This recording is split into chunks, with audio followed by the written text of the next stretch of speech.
Oui, Et, d'accord. Effectivement, on a deux pays jeunes. On a 70% de la population qui a moins de 30 ans. moins de Donc, il 30 ans. y a plus de trois quarts des Rwandais qui n'étaient pas nés en Mhm. 84. Ça, c'est un factuel. OK. Le chose, par contre, qui n'est pas vrai, c'est de Oui, dire il y a des gens qui ont connu un Rwanda fonctionnel. OK. Quand le génocide arrive en 94 ici, Mhm. euh, le paroxysme d'une situation qui avait commencé fort longtemps avant. OK. Euh, Mes parents à moi étaient exilés, ma mère en 59, mon père en 73. Ma mère n'a pas connu son père. OK. Donc, malheureusement, le fléau de l'idéologie génocidaire existait depuis bien avant même l'indépendance, mettons la fin des années 50. Donc, il y a en effet peut-être encore des gens qui ont vécu c'est pas un Rwanda fonctionnel, c'est en Mhm. tout cas un Rwanda dans lequel il n'y a pas l'idéologie génocidaire. OK. Néanmoins, un pays très très pauvre, très bas niveau d'éducation, ça reste l'un des plus bas niveaux d'éducation de tout le continent aujourd'hui, hein, pour dire que les retards en développement, on ne les rattrape pas comme ça. Donc il n'y a pas d'image, en tout cas, dans les personnes même adultes, moi j'ai 50 ans, d'avoir connu un Rwanda bien. En fait, le meilleur Rwanda que ces jeunes, que les gens connaissent, c'est ces jeunes qui sont nés Mhm. après. C'est en fait le meilleur Rwanda qu'ils peuvent connaître dans le temps contemporain. Mhm. Moi, par contre, j'ai eu mes grands-parents qui étaient en exil avec mes parents et ma grand-mère me racontait donc le Rwanda qu'elle a connu d'avant. Mes deux grands-mères, j'ai eu la chance d'avoir les deux grands-mères. Mhm. Euh, mais ça restait donc, il fallait avoir des grands-parents vivants, ce qui n'est pas, c'est ce qui est très rare en fait, très très rare. Par contre, pour revenir sur ce que disait Jacqueline, c'est les livres qui le font.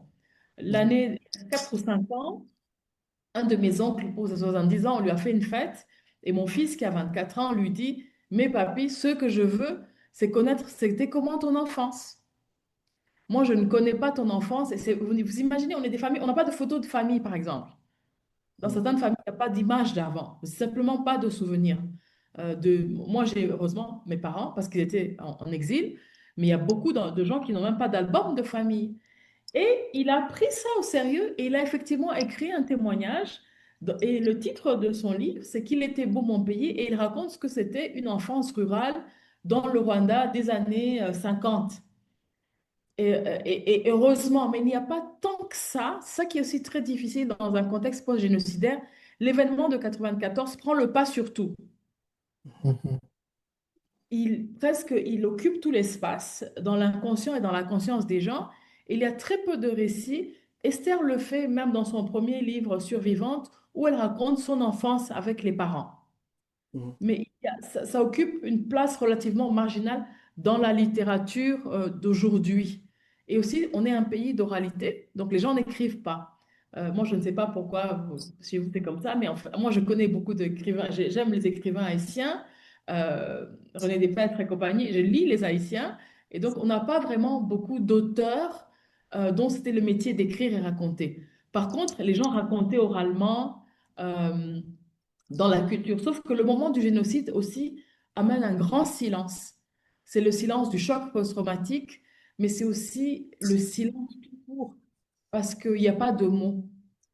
Et donc, comment on transmet maintenant? Parce qu'il y a une ritualisation qui fait que euh, commence le mois d'avril et un peu avant, et les 3 mois de commémoration, il y a des événements qui encouragent et la prise de parole et les dialogues intergénérationnels, et il y a beaucoup d'espace public pour un peu encourager. Mais après, le temps de la parole et c'est le temps de l'actualisation de l'histoire, je dirais. Je pense qu'il y a plus de demandes de témoignages de la part des jeunes, y compris des jeunes comme de l'âge de mon fils, maintenant, qu'il y avait il y a 20 ans. Moi-même, j'ai appris une partie de la jeunesse de mes parents quand ils sont malheureusement décédés. C'est quelque chose parce qu'en fait, il y a eu des pogroms tout le long, depuis la fin des années 50 sur les Tutsis, jusqu'au génocide où il y a plus d'1 million de gens qui sont tués. Donc la question de comment on transmet, je pense que c'est un, pour ma part, en tout cas, je peux maintenant parler à mon nom personnel. À un moment donné, on se dit, on a une histoire trouée, mais avec ce que je sais, je vais creuser plus et continuer à transmettre. Donc, on a à l'intérieur de nos propres familles, avant que c'était dans les communautés, donc, hein, dans le voisinage, ou quand je vivais en Suisse, dans les groupes de parole, j'ai décidé de réunir les gens de ma famille pour vraiment en faire le thème, parce que c'était même pas un thème de se parler. Mhm. On se Ouais. parle de choses du quotidien, mais se reparler de ce qui nous relie, de la trame historique, d'avoir une historiographie de notre propre famille, c'est quelque chose qu'on n'avait jamais fait de façon délibérée. Mais chacun en cela, je pense qu'il faut à un moment donné se dire, je suis aussi dépositaire d'une histoire. Elle n'est pas complète, elle est trouée. Je fais mes propres recherches. J'ai entrepris également, souvent, je ne sais pas comment les traditions sont en Haïti, quand vous perdez quelqu'un, il y a des veillées. Et Mhm. souvent, peut-être Mhm. même avec l'alcool ou les prières, les gens parlent un peu plus du défunt, mais aussi de sa vie et de la vie autour. Et j'ai délibérément voulu tout le temps prendre et poser des questions aux anciens quand il y en avait. Mais je ne peux pas dire que c'est une méthode scientifique, hein, mais à mon avis, il faut prendre avec les moyens qu'on a et se dire, je suis dépositaire d'une histoire, je n'en connais pas toute la trame, mais si je reconstitue la mienne, d'autres se reconstituent. Et c'est un projet, je pense, qui est sans fin, hein, la mémoire. Oui, Oui, absolument.